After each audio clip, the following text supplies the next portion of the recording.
it's time to build the brand. If I'm on PR team, on his management team, now it's time to get to these radio stations, time to get to the Breakfast Club, time to get to This Is 50, time to get to Sway in the Morning, Vlad TV, and really break down the journey.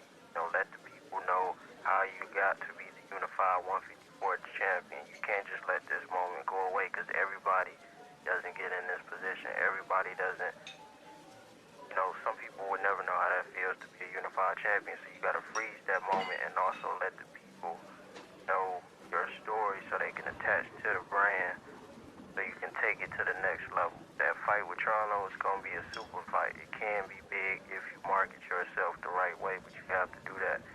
Instead, you got your nickname from you was cleaning in the kitchen for your mom and had the Swiffer mop and said Swift, that's the nickname because you're going to clean everybody up in the ring. You need to have your people reach out to Swiffer, try to get that sponsorship going.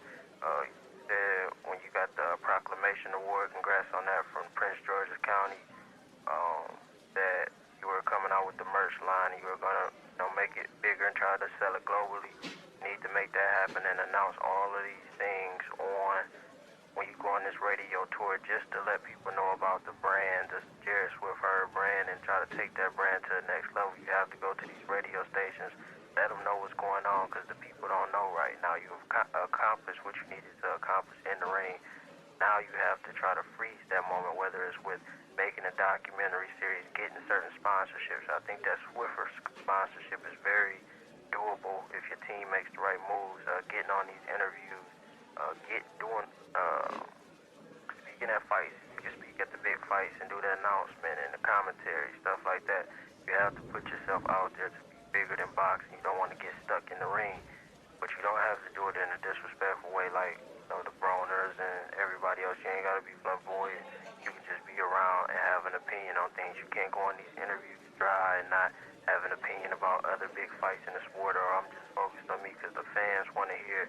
They won't get to know who you are if they don't know your opinions on your true opinions about what's going on in the sport. So if you want to take that brand to the next level, get that Swiffer sponsorship, go to these radio shows in the New York area, get out to LA, let them know what you got going on, let them know about the award that you got from the Prince George's County, get that Swiffer sponsorship done, really build up your brand before that Charlo fight, maybe not rush into that, get you some fights in between.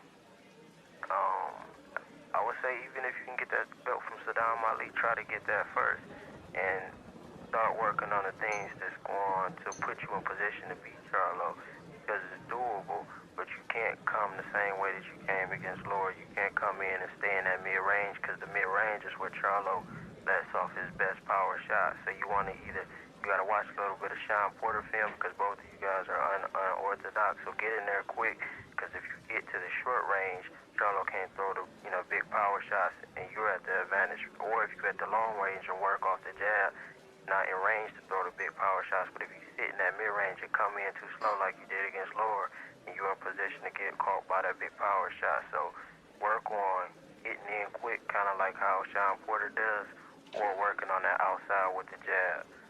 And, those be the beating Charlo, but don't get caught in that mid-range because if you get caught in that mid-range, you can end up like Lubin. They always come with that 1-2 hook or the 1-2 uppercut. So, just be mindful of that, but build the brand outside the ring. You want the Swiffer sponsorship. You want to let all the people in the New York area go out to LA, go to those major markets, let the people know what you got going on, kind of like how Nipsey did for his tour.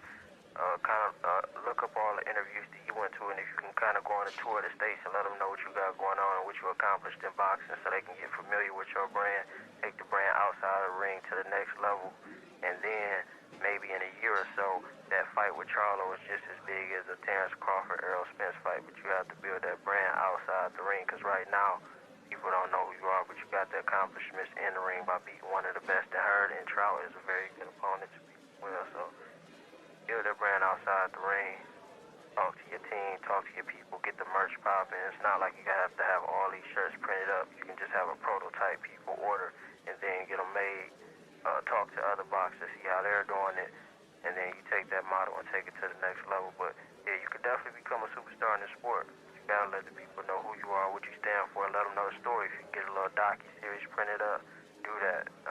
Do any charity drives in the area, or just moving around as you go and do these interviews, do that.